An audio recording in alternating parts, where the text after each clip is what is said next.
മനുഷ്യ മനസാക്ഷിയെ ഒന്നടങ്കം ഞെട്ടിച്ച ഒരു വാർത്തയായിരുന്നു കഴിഞ്ഞ ദിവസം ആലുവയിൽ വെച്ച് ചാന്ദിനി എന്ന പെൺകുട്ടിയെ പീഡിപ്പിച്ച് കൊലപ്പെടുത്തിയത്.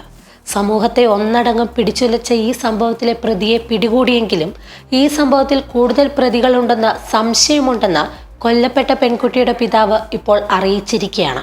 പ്രതിക്ക് മരണശിക്ഷ കിട്ടണമെന്നാണ് ആഗ്രഹമെന്നും തനിക്കും കുടുംബത്തിനും അത് കാണണമെന്നും പറഞ്ഞ കുട്ടിയുടെ പിതാവ് പോലീസിലും സർക്കാരിലും തങ്ങൾക്ക് വിശ്വാസമുണ്ടെന്നും പറഞ്ഞു.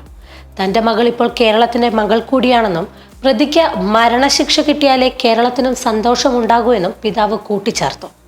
അതേസമയം പെൺകുട്ടിയുടെ സംസ്കാര ചടങ്ങുകളിൽ സംസ്ഥാന സർക്കാരിൻ്റെ പ്രതിനിധികൾ ആരും പങ്കെടുത്തില്ലെന്ന വിമർശനം ഉയർന്നു നിൽക്കുന്ന ഈ ഒരു സമയത്ത് ഇടതുമുന്നണി കൺവീനറായ EP ജയരാജൻ ഇന്ന് പെൺകുട്ടിയുടെ കുടുംബത്തെ സന്ദർശിച്ചിരുന്നു.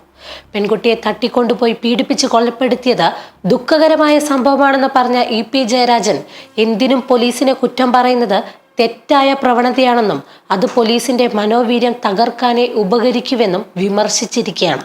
കുട്ടിയെ കാണാതായെന്ന് പോലീസിന് പരാതി ലഭിച്ചത് സംഭവ ദിവസം വൈകിട്ട് 7:30 മണിക്കാണെന്ന് ചൂണ്ടിക്കാട്ടിയ അദ്ദേഹം രാത്രി 9 മണിക്ക് തന്നെ പോലീസ് പ്രതിയെ കസ്റ്റഡിയിലെടുത്തിരുന്നുവെന്നും എന്നാൽ ചോദ്യം ചെയ്യലിൽ പ്രതി പോലീസിന് തെറ്റായ വിവരം നൽകി തെറ്റിദ്ധരിപ്പിക്കുകയായിരുന്നുവെന്നും അതിനാൽ പോലീസിന്റെ ഭാഗത്ത് വീഴ്ച ഉണ്ടായിട്ടില്ലെന്നും പറഞ്ഞു.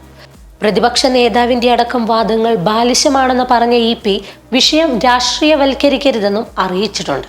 നമുക്കറിയാം, നമ്മുടെ കേരള സമൂഹത്തെ തന്നെ ഞെട്ടിച്ച ഈ ഒരു സംഭവം നടന്നിട്ട് കുട്ടിയുടെ സംസ്കാര ചടങ്ങുകളിൽ അധ്യാപകരും വിദ്യാർത്ഥികളും രക്ഷിതാക്കളും നേതാക്കന്മാരും അടക്കം വൻ ജനാവലി എത്തിയെങ്കിലും സംസ്ഥാന സർക്കാരിൻ്റെ പ്രതിനിധികൾ ആരും പങ്കെടുത്തിരുന്നില്ല. ഇത് ഏറെ ചർച്ചയും വിവാദവുമായിരിക്കുന്ന ഈ ഒരു സമയത്താണ് EP അപ്രതീക്ഷിത സന്ദർശനം.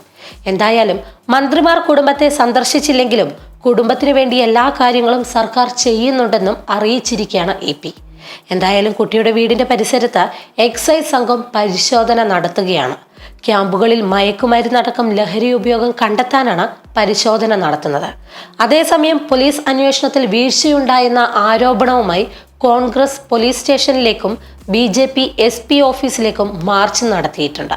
കൂടാതെ നഗരസഭയാണ് വീഴ്ച വരുത്തിയതെന്ന ആരോപണവുമായി LDF നഗരസഭയിലേക്കും മാർച്ച് നടത്തി.